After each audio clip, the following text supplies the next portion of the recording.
He's a youth pastor. He's a singer. He's a songwriter. He's a dedicated dad and husband. And he's the assistant to the president at Horry Georgetown Tech. Who's our next guest? You'll meet him coming up next on Carolina People.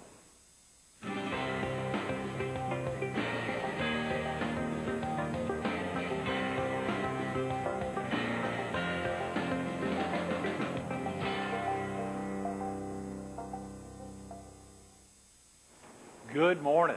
Welcome to Carolina People. This morning we're at the Georgetown campus of Horry Georgetown Technical College. We're focused on all of its campuses, and we're visiting with the assistant to the president, Greg Thompson. Good morning, Greg. Good morning, Greg. How are you doing? Thanks so much for coming in. Oh, it's my pleasure. Thank you guys for being here. We're delighted to have you down here at Georgetown. And thanks for driving down. Now, you live up in the Conway area, don't you? I live up in the Conway area. My office is on the Conway campus. Right. Was down here today. Carolina People had to come see my buddy Greg Everett. It's a trip. That's almost, that's 45 minutes to come down for a 7 a.m., so I appreciate you making that trip down. You know, Conway, Horry Georgetown Tech's got campus in Conway. You've got campus in Myrtle. Obviously, That's right. This primary campus down, this major campus in Georgetown. That's right. Any other campus locations? Well, fairly new off-campus site at North Myrtle Beach High School, which is our 4th location. Mm-hmm. And really, the way online education has grown, we're worldwide, if you really think about things, because our online education has exploded over the past few years. Mm-hmm. But Conway is our largest first campus, in many cases considered our main campus. Georgetown was second, formed in the mid-1970s. Our Grand Strand campus in Myrtle Beach, now at the former Myrtle Beach Air Force Base, which physically is the largest of our campuses, has the most room to grow. We have about close to 80 acres there. And then now North Myrtle Beach High School and the North Myrtle Beach off-campus site. So we're pretty close to everyone. Yeah, absolutely. Well, of course, not only Horry Georgetown Tech, but even Coastal Carolina University. Your alma mater has been expanding. I think they just opened their Litchfield campus last week. They did, and it just reflects the growth of the area. Mm-hmm. And our locations and our philosophy about where we're located is driven by our mission, which it's the mission to support the growth of the local area, growth of our local population, the needs of our local population. And as the area grows and where that growth is, because of traffic patterns and those issues that people in this area face, we try to, as much as possible, make education accessible to them. Mm-hmm. Education's such a big word, Greg. It is. And it impacts at such an early age and goes through, as you know, with continuing education virtually till death. I mean, it's a part of so many lives. Well, you never stop learning. It may be formal or informal. I would say 90% of our education life truly is informal learning, but it should never stop. We either continue formally in education, seeking advanced degrees, seeking additional certificates and certifications, or life kind of stagnates. I always want to learn something new about myself every single day. Real quick about yourself, Greg. Are you originally from the area? I am a rarity in this area. I am a Conway boy, born in Conway, reared in Conway, and still thankfully live in Conway, and I love it. There are few places in the world I'd rather raise a family and live, and I love my hometown. Speaking of a family, you still have family in Conway? All of our family nearly is in Conway. My parents, my wife's parents, which thankfully is a good thing because we have 3 young children, and they're wonderful babysitters and can't get enough of their grandchildren. And our siblings, I have one sister, my wife has a sister, and they're all right in the Conway area. Oh, come on. They've all stayed not only in Horry County, but in the Conway area. In the Conway area. Wow. And I've always said the good thing is that we have family close by. Mm-hmm. But of course, the challenging thing is we have family close by. Right, absolutely. But we have awesome family. That's great, and as you say, your parents are able to spend a good bit of time, and your wife's parents with y'all's. How many children, Greg? We have 3. Oh, come on. 3, yes, absolutely. One, our oldest, Dylan, he'll be 9 in September. Bailey is 6 years old, and McKinley Grace, who actually runs our house, is 2. Yes. And they're just amazing. A wonderful wife, Nicole, and that is the title of which I'm most proud, the title of Daddy. Mm-hmm. I love my kids. That's great. That's great. So if we were, inspirations are a big thing, and it sounds like a lot of inspiration comes from your kids. That's without a doubt. When you think, now, is your wife, is she involved with education at all? Well, my wife actually is a nurse, but we made the decision a couple of years ago when McKinley Grace was much younger for her to stay home. Right now we've been blessed that she's been able to be home with them. So she's involved in education in the sense that she's working with our children at home. We're not homeschooling, but as the opportunity presents itself, she's working with them in a structured way to reading and math and colors and shapes and how not to destroy your older brother's things. She's involved in education in that regard. That she is on a daily basis. Now, of course, you went to high schools throughout Horry County. Did you stay in the area after that? Well, yes, I did. As a matter of fact, I graduated from Conway High School way back in 1988, which still seems hard to believe. Yeah. And immediately went to Coastal and enrolled at Coastal and graduated from Coastal in '92 with a degree in English when it was the year before they emancipated from the university system, and got a job at the Horry Independent newspaper in Conway immediately after graduating from college, and have progressed through the ranks and have been at Horry Georgetown. Believe it or not, September will be 7 years that I've been at Horry Georgetown. Is that right? And completed my master's degree just last year, which was an interesting experience to complete your master's degree while working and maintaining a family and other obligations in our lives. But I've been right here. What did you do that master's work in? My master's degree is in human relations and business, which is kind of a tripod degree. It's in communication, it's in business, marketing primarily, and then the other aspect is in the human relations aspect. My focus was in leadership and sociology. I love the study of how people think and what drives people. But I started at the University of South Carolina. I started the MBA program in the School of Business there, and realized that I and statistics were not good bedfellows. And I transferred and actually completed my degree online through Amberton University, which is a small private Christian college just outside of Dallas, Texas. And loved it. Absolutely loved the experience. Learned a lot about myself and a lot about life. And now I'm ready for whatever it holds now career-wise, because I have that master's degree in place and may consider a doctorate. Just a matter of what doors open and where I feel led. John Boyd was with us, Councilman John Boyd, earlier the week, and of course we were talking about his dissertation and so much that goes into that. Of course, that's focused on educational foundations, which was very exciting. Yeah, talking to him about that.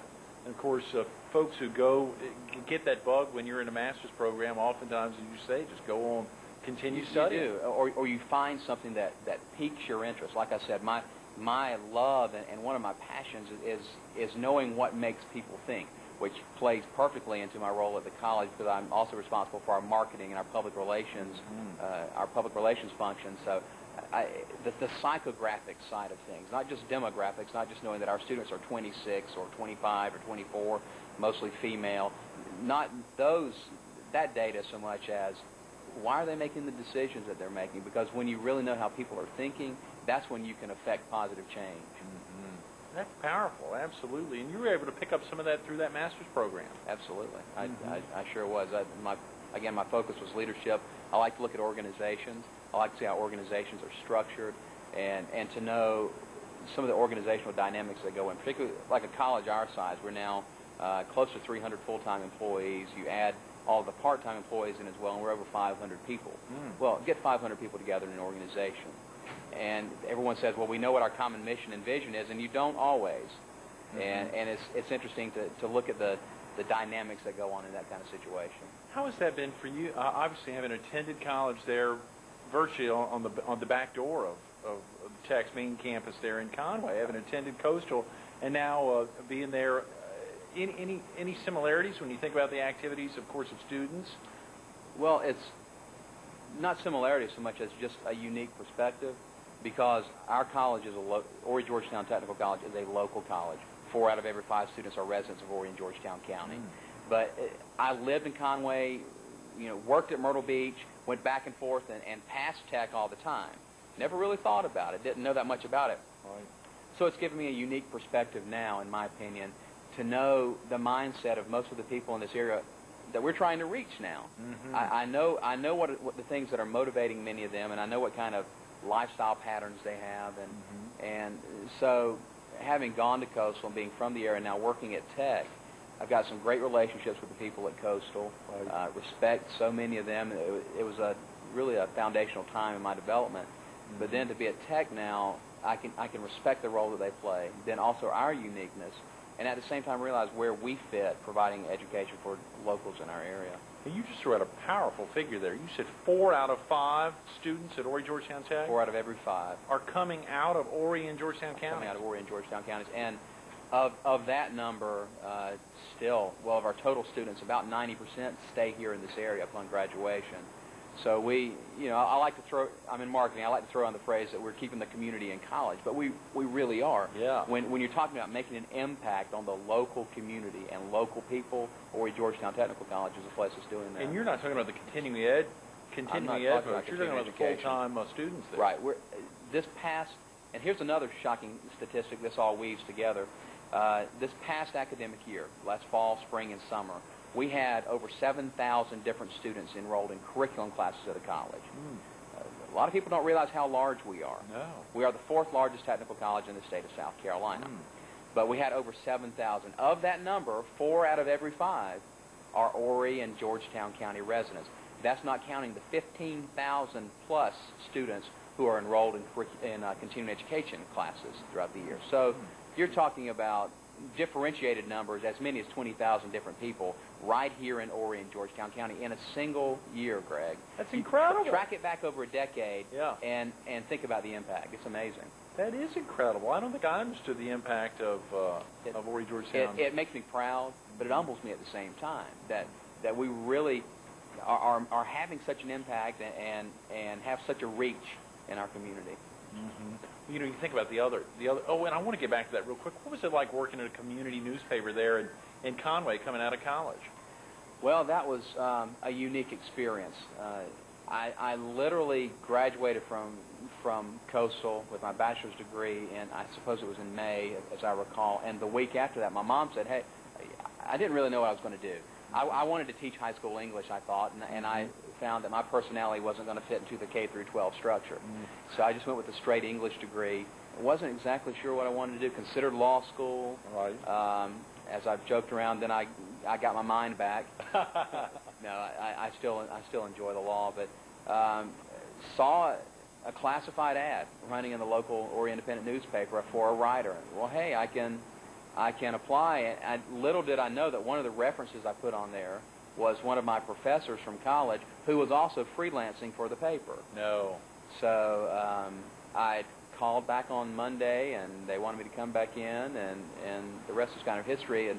But then when you go into news, as you may have gotten a little bit of experience in this, particularly when you're reporting, and I was a political writer. I covered the county, and I covered Conway City and police and those kinds of things. Right. You lose your identity a little bit. You walk into rooms and everyone clams up. They're afraid what you might print, and I am such a people person that just didn't work for me. Oh, yeah. So I was there. They were such wonderful people. Wonderful developmental time for me. Few jobs can prepare you for real life more than working at a local newspaper. Right. Because you do it all. Yeah. You do your own photography, you do your own writing, you get involved in typesetting, you help lay out ads, you do a little bit of everything. It was a wonderful foundational experience, but after a few years, it was time to move on. Yeah, and you moved straight into Horry Georgetown Tech. In essence, there's a year or so lapse in between there where I was with different organizations. Right. Was at Horry Georgetown Tech in '97. I think an even more exciting thing, we've only got about 10 minutes, Greg, but aren't you the youth pastor at Grand Strand Baptist Church there in Myrtle Beach? I absolutely am. I love my job at the college, and I'm blessed to have the job, and I love the people that I work with, and I'm passionate about what I do. But youth pastoring there is my calling, and my wife and I'm blessed because when God called me, He also called my wife, and it takes a partnership, no doubt about it. In fact, if you call anyone who calls our house now, my wife has left a message on our answering machine that with 3 kids and 20 adopted kids, and we're talking about the core of our youth group. Yeah. We stay pretty busy, but yeah, at Grand Strand Baptist Church in Myrtle Beach. That's fantastic. And you've been doing that for... Well, officially, I started that in May, the 1st of May. I've been one of the youth workers there for a couple of years, and my wife and I have been there for almost 5 years as part of the church. But officially since May, it's been wonderful, absolutely wonderful. I saw in something that was written about you where it said you lead the groups, the church's 24 2415 Youth 2415, Ministry Program. What right. exactly is that, Greg? 2415, it was actually inspired out of Joshua 24:15. It's one of those verses most people might not remember, but it's the one that if it seems evil to you today, if it seems evil to you to serve the Lord, then choose for yourselves this day whom you will serve. And it ends with, "As for me and my house, we will serve the Lord." Right. And so it's a ministry that really calls the kids to accountability to each other and to God, and holding them to standards that most kids aren't used to being held up to. So, but it's exciting, and they've been responding well, and I absolutely love it, which you can probably tell. Yeah, that's great. Now, Greg, I also see that you're a Christian musician and songwriter. Yeah. How do you have time to do all this? Well, basically, a couple of years ago, I gave up sleep. I found it was overrated. No, I haven't really written anything in a while, but I've written some for some local folks. Russell and Chrissy Johnson are dear friends of mine out of Myrtle Beach Community Church, and I've been recorded on a number of their albums and some different recordings in different places, but it's just something that I've always enjoyed doing, and still pick up the guitar from time to time and fiddle with it, but not in any focused way anymore, because my calling really is in youth pastoring. Wow, that must be wild, having a calling in something that fortunately you're able to really commit a good bit of time to, as well as having a day-to-day activity which you love so much, focused on the locals in Horry and Georgetown County. Yeah, blessed is the absolute only word to describe it, without a doubt. Share with viewers real quick, we've got about 8 minutes, Greg. What is it about a technical college that makes it so tied into the community? The people. That's the most concise way to say it. Horry Georgetown Technical College, and that's the college I know, but the technical college in general is a blue-collar institution. That's a good way to describe it. It's a blue-collar institution. It's increasingly more of a first-choice institution, as four-year institutions, tuition rates are going higher and higher and higher, and more people are coming to us and then transferring on. But we have a lot of second-chance students who've gone off to four-year institutions and partied a bit too hard, or didn't apply themselves, or just simply weren't ready. And they come back to us, and we help them bone up on their skills and everything, and then they go back out to where they need to be. Or in many cases today, Greg, you've got about 10% of our student body already has a bachelor's and or master's degree. And employers today want skills. They're not so much concerned about the sheepskin hanging on the wall as, well, what can you do to help my business? But the way we're tied into the community is that we're affecting the people who are the real blue-collar foundation of the community. We're not the PhD researcher institution, but we're the technicians who are actually implementing the research. And by the same token, we keep our finger on the pulse of area business. Every single one of our curriculum programs of study has a business advisory committee, or has an advisory committee, and each year, these are individuals who are actually out in the community. If it's nursing, you've got nurses and you've got doctors actually serving on that committee. They are required to meet at least once each year, usually twice, to review our curriculum, to see, well, this isn't relevant anymore, we're not using this technology, we're going to this, and instantly we're able to transform our curriculum to adapt to those needs. So employers know that our graduates are prepared in what's current. And so we stay on the cutting edge of what business needs, what the workers need, what the employers need, and what workers need as well. So we're the linchpin of economic workforce development, I believe. Absolutely. And we're talking about both counties, and when you're talking about cutting edge, Georgetown campus right here, it's got a big wing that'll be completed next summer. Next summer. That's the Eleanor S. Armstrong Allied Health and Nursing Wing. Great partners, the Georgetown Hospital System Board of Directors. They have been so supportive of us. They contributed they've committed $1 million to that project, to that $2 million wing. That's going to allow us to expand our nursing education, our rad tech, surgical tech, some others that escape me at the moment.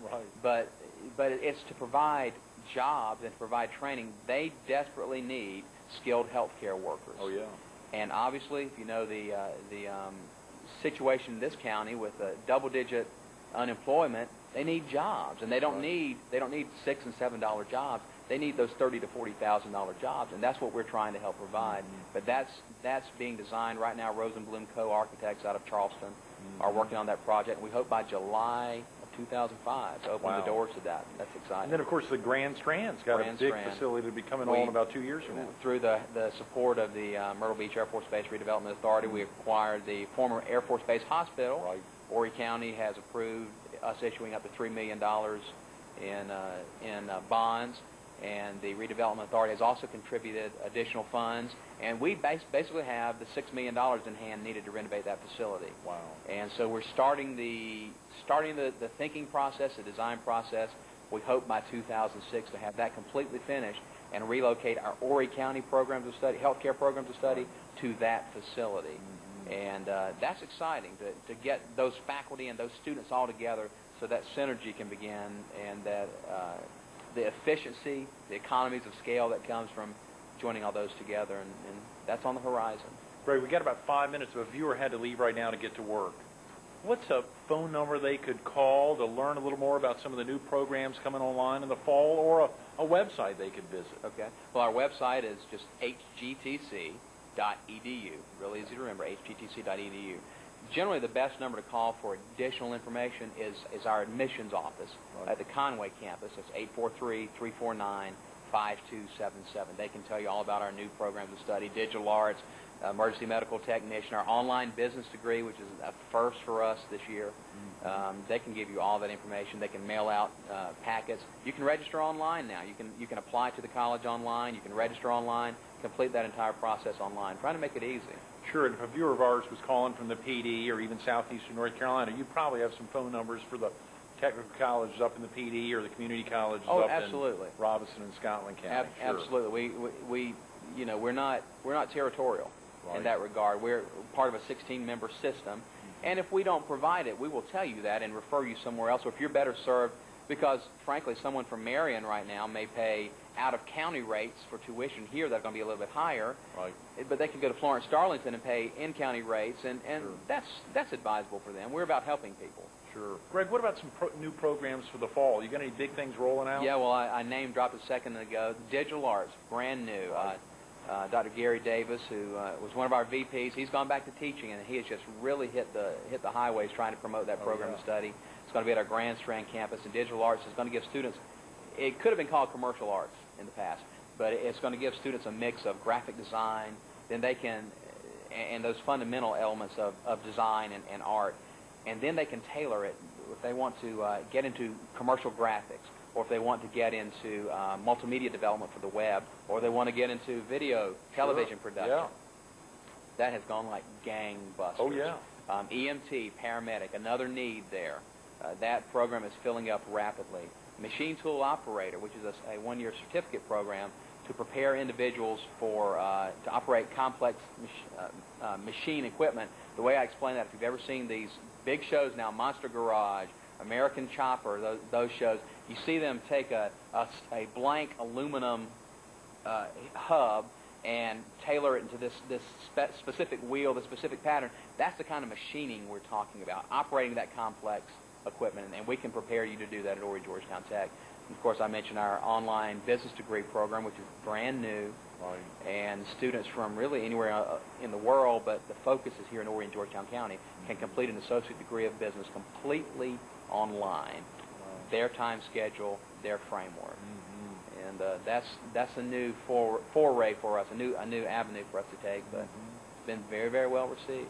Last Thursday at the board meeting, we just got a couple of minutes, Greg. Last Thursday at the board meeting, we talked about, I know you were there, obviously helping out, particularly since Dr. Davis has left to kick off digital arts.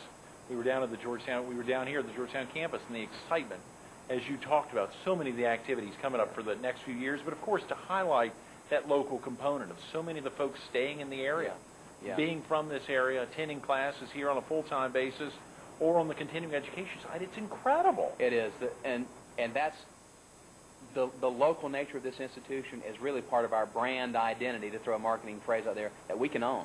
We are the local institution, and we'll be doing that. We'll be promoting that in radio. Hope to talk with some of the good folks at Myrtle Beach Herald and other places and others, Horry Independent. To work it all in there to remind people how local we are, because now where that plays into the foundation's role is if you want to invest your dollars in local people, in promoting their well-being, their quality of life, Well, I can think of one institution where you're really, really benefiting the most local people through education and training at Horry Georgetown Technical College. I'm partial. Yes, absolutely. Absolutely. Greg, if you weren't currently the assistant to the president at Horry Georgetown Tech and heading up the marketing programs for the college, as well as helping out the foundation, and being the youth pastor at Grand Strand Baptist Church, what do you think you'd be doing? Wow. I might want to host Carolina People. Yeah, good. I need somebody. Really, I would probably be in full-time ministry. I would say so, because, like I said, that's my passion. That's the heart that God has given me, and that's, you know, working at the college and my role at the church are very similar in that it's life changes that you're affecting. One is more practical. One is spiritual and practical as well. But I would probably be in full-time ministry. I'd like the dream job for me is something where it allows me to think all day and generate ideas and have plenty of time to spend with my wife and children and travel here and there. But who knows? But the way I look at things, God has blessed me to be in the role that I'm in every location. So I am not a person you'll ever hear complain about where I am. That's great. Greg, thanks so much for being with us this morning. Absolute pleasure. I enjoyed it. Stay tuned to more Carolina People with Greg Thompson coming up next.